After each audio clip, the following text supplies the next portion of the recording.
Bienvenue dans ce nouvel épisode de Groove and Résilience. Mon invité d'aujourd'hui est un multi-entrepreneur. Il dirige deux entreprises qui opèrent dans deux secteurs d'activité fortement impactés par la crise sanitaire, l'aéronautique et la formation aux entreprises. Évidemment, comme tout chef d'entreprise, il s'est attaché depuis le début de cette crise à sécuriser ses activités et à se préparer à ce que l'on nomme désormais la nouvelle réalité. Face à ces challenges, la résilience d'un patron est soumise à rude épreuve et on dit parfois que c'est dans l'adversité que se révèlent les vrais leaders. Mon invité viendra nous dire comment, non seulement il a vécu cette crise, mais aussi comment il a travaillé à sa propre résilience pour tenir la barre et affronter la tempête. Mon invité du jour s'appelle Burhan Okakoglu. Burhan, bonjour. Bonjour Stéphane et enchanté de participer à cette discussion. Bon, écoute, je suis ravi en tout cas de te recevoir, Burhan, parce que c'est vrai qu'on nous sommes dans un moment qui est difficile pour beaucoup d'entreprises, pour beaucoup d'entrepreneurs. Et c'est vrai, je le disais en introduction, la résilience aujourd'hui d'un patron est soumise à rude épreuve. À ton niveau, puisqu'on parle de résilience, comment la résilience t'a traversé pendant cette période? C'était un peu panique à bord au départ, avec tous les événements et qui malheureusement ont impacté toutes les activités, pas seulement une des entreprises, mais les deux. Et j'ai même une troisième activité d'aide à mon épouse qui a aussi été fort impactée. Donc mon épouse a également beaucoup subi la crise. Et donc c'était plan d'action. Donc voilà, la situation est là, elle nous arrive, elle nous tombe dessus. Qu'est-ce qu'on peut faire? Et c'était vraiment plan d'action pour chaque activité. Qu'est-ce qu'on peut faire pour traverser la résilience? Donc c'est très action-oriented. On doit donc définir ce que je peux faire dans chaque domaine pour améliorer la rentrée, la rapidité des finances, retarder les dépenses. Donc c'est vraiment amener les sous plus rapidement, retarder les dépenses dans toutes les activités et travailler à minima tout en continuant les activités. Donc c'est orienté action essentiellement. Est-ce qu'une crise comme ça, tu l'avais déjà vécue dans le cadre de tes expériences précédentes? Non, jamais. Et j'ai eu la chance que tout ce que j'ai entrepris réussissait. Donc je n'ai jamais dû affronter de crise, je n'ai jamais dû affronter des problèmes de pas laisser partir des personnes, par exemple. Dans les conséquences, j'ai dû faire partir des personnes, ça m'a arraché le cœur, mais bon, c'était inévitable et ça m'était jamais arrivé. Non. Ouais. Et quand tu es patron, comme tu le dis, qu'il y a finalement jusqu'à présent, voilà, tu avais un certain nombre de succès. Qu'est-ce qui se passe dans la tête d'un patron quand il rentre dans une tempête comme celle-ci? Qu'est-ce qu'il se dit? J'essaye de voir. D'abord, il y a un optimisme. Je pense qu'il y a et ça, je ne sais pas si c'est inné ou acquis, mais on sent ou pas qu'on a la capacité et de dire ça va aller, on va y arriver, on va s'en sortir, on va mettre en place les actions pour se dire on va aller au bout du tunnel. Donc le côté optimiste permet de traverser ça de manière positive, quoi, malgré tout. Et au contraire, il y a une espèce d'adrénaline qui est générée par cette situation, qui est quelque part excitant. Ça fait peur. Bon, on vit dans la peur, hein, ça, il n'y a rien à faire. C'est une peur permanente de l'inconnu, de l'incertitude. Mais en même temps, il y a de l'adrénaline qui fait qu'on agit. Et si on est positif et optimiste, parce que j'ai toujours cru en ma capacité à rebondir et à être créatif et à trouver des solutions. Donc, plan d'action, optimisme, ensemble, fait que voilà, j'ai pris ça à bras-le-corps, malgré la peur permanente sous-jacente. Hein. Mais tu parles de la peur, donc j'imagine qu'avec cette peur venait la pression. Voilà, le stress, on peut être submergé par cette pression, etc. Comment tu as fait ou comment fais-tu aujourd'hui pour évacuer ce stress, reprendre le contrôle et rebondir? Je vais utiliser une image amusante. Parfois, moi, je me sens en apnée permanente. Donc, tu sais, quand tu vas sous l'eau et que tu es en apnée et à un moment donné, tu as besoin d'air pour respirer, ben le stress, c'est un peu ça. C'est cette espèce d'apnée permanente qui peut durer des jours, des semaines. Et donc, 2-3 règles de base que je m'applique, c'est d'abord de maintenir, quelles que soient les circonstances, un niveau de sommeil minimal. Dans mon cas, j'ai besoin de 6 heures par nuit pour dormir, pour récupérer et pour continuer à fonctionner. C'est mon minimum. En delà de ça, je commence à ne plus fonctionner correctement. Et donc, je maintiens contre vents et marées ça. Et l'autre chose, c'est de faire des breaks le week-end, systématiquement, de garder un temps familial et un temps hors travail, je dirais presque programmé à plage fixe. Je programme tout, mes activités loisirs, perso, familiales, tout est planifié, programmé, organisé. Et je me réserve des plages de temps contre vents et marées minimales le week-end, même si quand je dis le week-end, ça peut commencer vendredi soir très tard et ça finit dimanche soir. C'est dimanche fin d'après-midi, je commence déjà à préparer la semaine, mais ça reste des plages fixes. Mais ce genre de discipline qu'on peut comprendre quand tout va bien, qu'on arrive à se mettre, est-ce que même dans ces moments difficiles, avec cette dose d'incertitude, tu arrives à préserver cette discipline et comment tu fais ? Je n'arrive pas toujours à la préserver, c'est clair, il y a des moments où ça déborde et toute la méthodologie et la discipline que tu peux prévoir vole en éclats. Et il y a des moments de passage de désorganisation et de chaos et de mode chaotique qui durent un jour, 2 jours, puis après, hop, je dis non, il faut reprendre en main sa discipline. Et ça passe par du planning hebdomadaire, du planning quotidien, de replanification quotidienne. Et plus le stress et l'incertitude est élevé, plus la discipline est importante. Et le temps à consacrer à planifier, replanifier, replanifier, même si c'est pour reposer ce qu'on avait prévu de faire, tant pis, mais au moins elle n'est pas oubliée, elle n'est pas noyée dans la masse, permet de garder le cap, quoi. Donc, plus le stress est élevé, plus la discipline d'organisation est importante et j'essaie je la garde. Sans ça, je suis perdu. Si je ne fais pas ça, incapable de fonctionner. Donc, et comment tu fais justement pour rester concentré, ne pas te laisser distraire, parce que quand on affronte une tempête, il y a des éléments qu'on contrôle, il y a des éléments qui nous tombent dessus qu'on ne contrôle pas forcément. Comment tu fais pour rester concentré, rester engagé dans une tâche une fois que tu l'as commencé et ne pas partir dans des tâches qui pourraient te polluer? Ça, c'est une discipline de nouveau de vie. J'utilise le même mot chaque fois, mais la distraction et une idée en amenant une autre fait que l'esprit vagabonde d'un sujet à l'autre, d'une urgence à l'autre, et surtout quand tout est urgence et tout est pression, eh bien, l'esprit a tendance à voguer d'un sujet à l'autre et pour finalement ne rien réaliser en fin de journée ou n'avoir pas avancé. Et donc, la prise de conscience de son fonctionnement, de se dire « Ah zut, je suis en mode dérive et l'esprit vagabonde. » Donc, hop, chassons ces pensées-là, reconcentrons-nous sur l'importance du moment. Et cette espèce de recul sur soi-même, permanent, enfin pas permanent, mais en tout cas régulier, permet de chasser les distractions et de se reconcentrer sur le moment. Mais c'est un de mes soucis, je n'y arrive pas tout le temps. Mais c'est la prise de conscience de la distraction, je dirais, qui permet ça. Et quand tu t'aperçois que justement que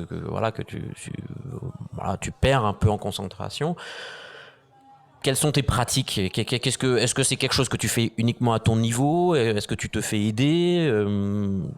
Comment tu fais pour remettre finalement le train sur les rails et aller vers tes objectifs? Je ne me fais pas aider. Je table beaucoup sur l'état physique. C'est-à-dire, je me rends compte que la partie de distraction ou perte de discipline arrive quand la fatigue est trop importante. Donc, je respecte mes 6 heures par jour. Il y a des fois où je me sens emporté par l'urgence, qui fait que je raccourcis mes nuits 1 fois, 2 fois, et clac, ça ne rate pas dans la foulée. La discipline ne menait plus là, la distraction arrive, le modèle, je me fais une pause, j'en peux plus, j'arrive plus à penser, reprend le pas sur la discipline. Donc, je me dis non, alors, refaisons un peu d'activité, je vais nager, promener mes 6 heures, et hop, l'énergie physique revient, qui permet à ce que l'énergie mentale et donc la capacité à s'autodiscipliner reprend le dessus, je dirais. Le sommeil et le sport, une fois par semaine minimum, j'essaie d'en faire plus, mais là, ça devient difficile. Mais de garder ces espaces de ressourcement physique, je dirais. Dans d'autres entretiens avec d'autres entrepreneurs, effectivement, on entend beaucoup parler de cette régénération physique avec un peu de sport, etc. Comment la famille, les amis interviennent aussi dans ce processus de régénération chez toi? Mais je pense que je la néglige un petit peu. C'est ça je dirais de mes constats, c'est que je prends tellement de temps à m'occuper de tout ce qui me tracasse que parfois je néglige, malgré mes plages fixes dont je parle, elles sont insuffisantes à mes yeux, et donc je ne profite pas de ces moments-là. Il y a juste avec mon épouse, là oui, où je discute avec elle, je partage tous mes craintes, mes soucis, et elle en retour, parce qu'elle est aussi chef d'entreprise et je l'aide dans ses propres tracas, donc on échange mutuellement là-dessus, et c'est surtout avec elle, je veux dire que je me ressource, je dirais, même si c'est pas assez à mes yeux. D'accord, ok. Tu parlais d'optimisme tout à l'heure, voilà, et chez toi, tu as l'air de dire que c'est quelque chose qui est plutôt inné, mais il y a des situations parfois qui sont difficiles. On s'attend pas à un tel niveau d'adversité dans certaines circonstances. Comment tu fais pour préserver ton moral positif? Quelles sont tes astuces pour t'assurer que ton moral est toujours au bon niveau? J'ai pris avec le temps, avec l'âge, le temps d'essayer enfin pas d'essayer de le faire, de ne pas passer mon énergie sur les choses sur lesquelles j'ai pas l'influence, j'ai pas de contrôle.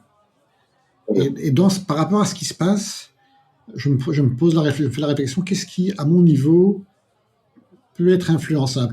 Sur quoi puis-je agir, moi, pour que les choses aillent mieux? Et donc,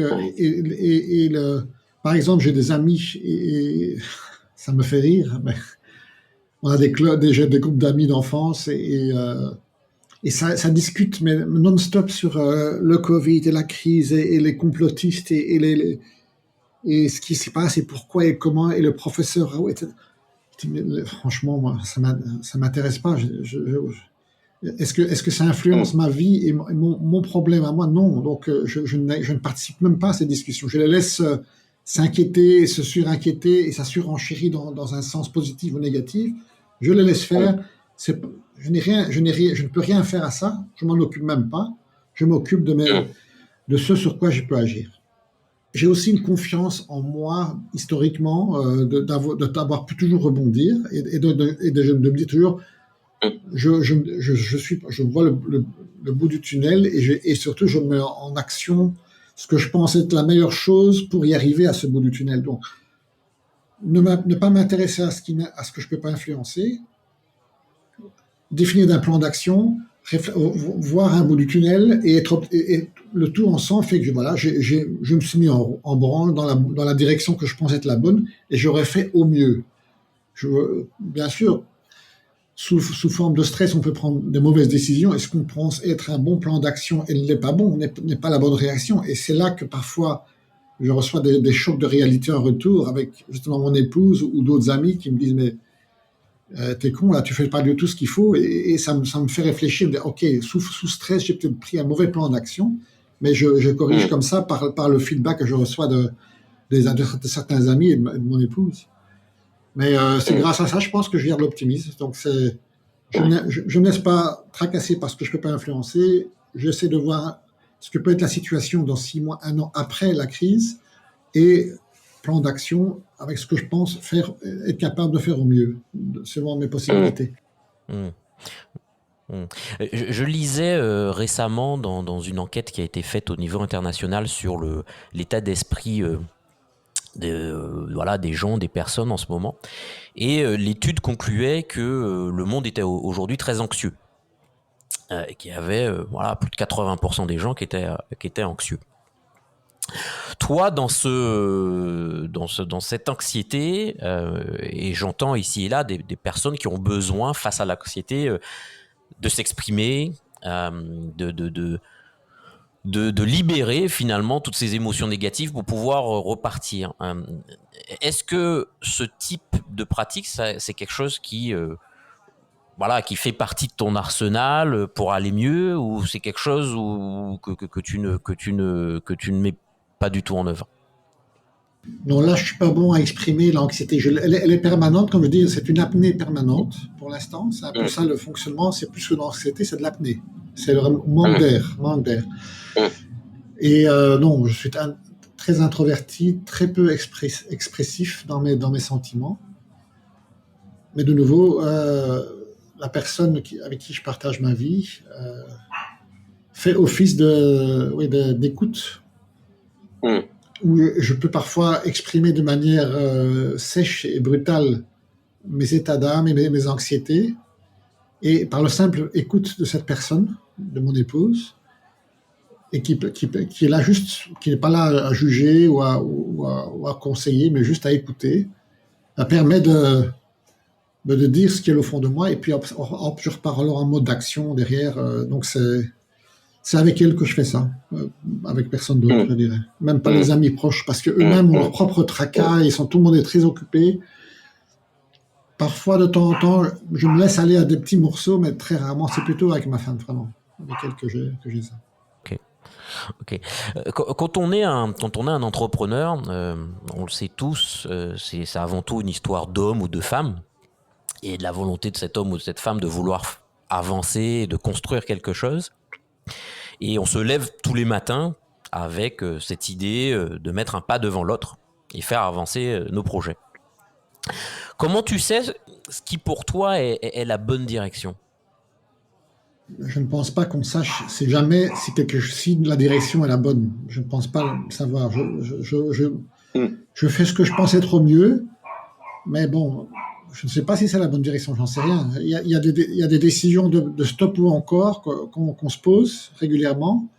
Est-ce qu'on arrête l'activité? Est-ce qu'on la continue? Est-ce que la crise financière et la gestion de cash au jour le jour, parfois de manière vraiment très très juste, vaut la peine d'être vécue? Et on se dit, est-ce que c'est le stop ou encore qui se pose tout le temps? Donc, est-ce que la direction est la bonne? On n'en sait rien. Je suis incapable de répondre à cette question-là. Impossible. Tout ce que je veux, c'est que je fais au mieux pour que les choses fonctionnent au mieux, à titre personnel et professionnel. Mais incapable de dire que c'est la bonne direction.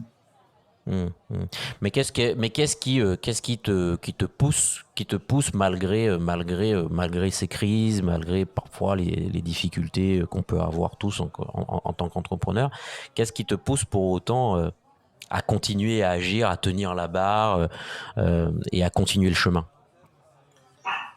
Il y a un aspect positif et un aspect négatif à ça. L'aspect positif, c'est cette volonté de créer quelque chose qui fonctionne. C'est pas l'argent en soi, c'est de matérialiser ce qu'on imagine et que ça devienne concret, que ça se transforme en une réalité.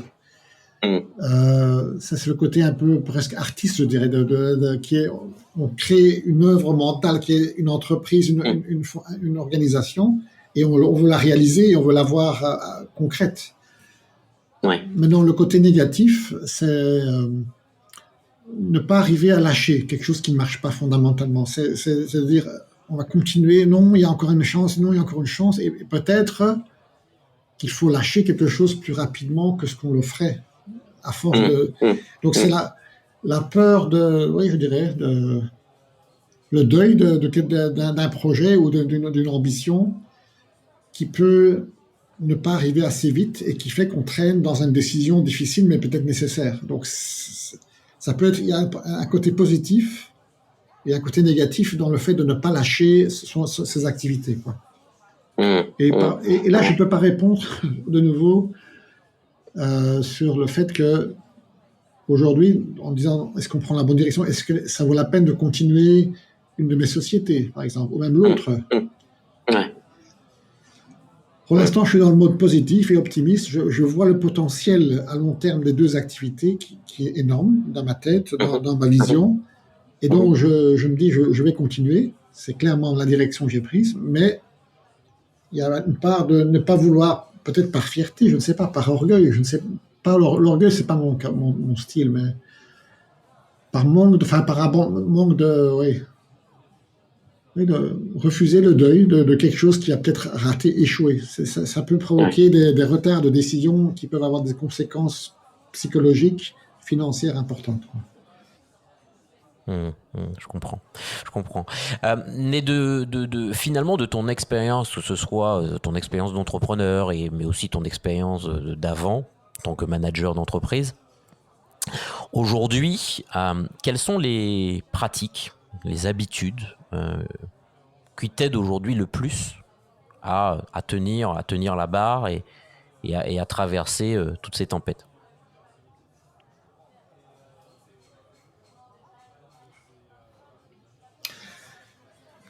Je dirais, j'essaye de préserver du temps relationnel avec tout le monde dans l'équipe, dans mes équipes, dans les deux équipes. Donc on n'est pas très grand, donc il y a une vingtaine de personnes d'un côté, on a une douzaine de l'autre. Ce ne sont pas des grosses sociétés, mais ça permet de garder encore de contact avec chacun, parce que je ne dois pas seulement préserver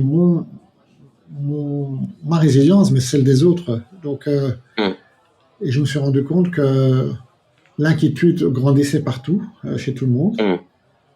Et je passe plus de temps avant à avoir des discussions one-on-one avec l'un ou l'autre, des discussions d'équipe, d'expliquer et même de brainstormer ensemble sur comment on peut s'en sortir, quelles sont les actions collectives qu'on peut faire pour passer le cap. Je suis totalement transparent sur les finances, sur la situation, absolument. Et j'essaye de passer plus de temps relationnel avec tout le monde qu'avant. Paradoxalement, on pourrait se dire, ben non, je vais moi-même aller vendre, non. Mais je passe plus de temps dans le relationnel avec chaque membre de l'équipe. Et c'est quelque chose que j'ai appris ces derniers 6 mois, c'est à le faire beaucoup plus qu'avant. Paradoxalement. D'accord.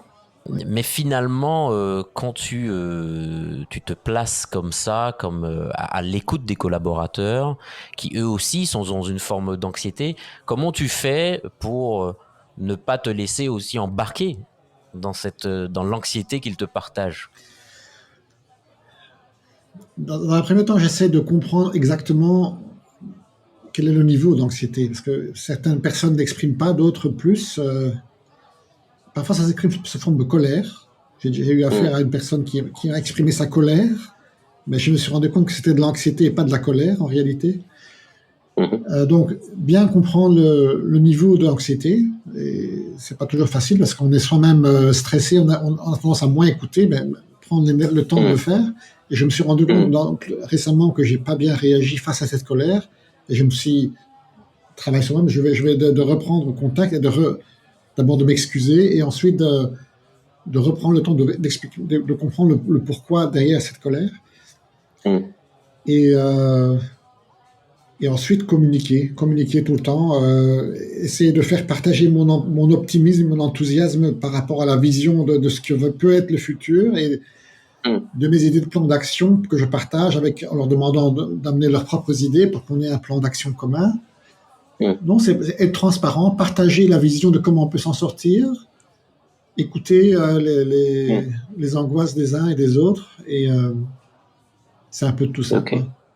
Ok. Donc ta première pratique, c'est, tu disais, voilà, passer du temps avec tes collaborateurs, plus de temps pour les écouter. Quelles seraient tes 2 autres pratiques qui permettent aussi d'entretenir ta résilience? Au niveau personnel, c'est le maintien d'un niveau d'état physique global, au niveau heures de sommeil, minimum d'activité physique, de sport, même si elle est insuffisante à mes yeux, mais au moins garder le minimum. Pour que l'énergie physique fasse que l'énergie mentale soit disponible pour la 3e pratique, qui est la discipline. La discipline de planification quotidienne, hebdomadaire, contre vents et marées, et plus la charge et l'inquiétude est grande, plus cette discipline, je la pratique. C'est intéressant que tu dises finalement que pour avoir une bonne discipline de planification, pour toi, il te faut aussi avoir une bonne discipline physique, quoi. Ah oui, c'est essentiel. L'énergie est clé. Et l'énergie, ça passe par l'alimentation, le sommeil. Pour moi, le sommeil est essentiel. Et sans ça, on n'a pas l'énergie mentale pour garder cette discipline. Donc, ouais, c'est un prérequis. Super. Bon, ok. Donc, du temps avec les collaborateurs pour les écouter, une bonne activité physique et notamment le sommeil qui permet d'alimenter ton énergie mentale pour avoir la bonne discipline de planification. Voilà, exactement. Bon, bah écoute Buran, je crois que nous sommes arrivés au bout de notre entretien. C'est un moment très sympathique, très ouvert. Je te remercie pour ta transparence, pour ta simplicité dans le cadre de cet épisode. Il ne me reste plus qu'à te souhaiter une très bonne journée. Merci à toi, Stéphane. Et puis on se voit très bientôt. À très bientôt. Merci.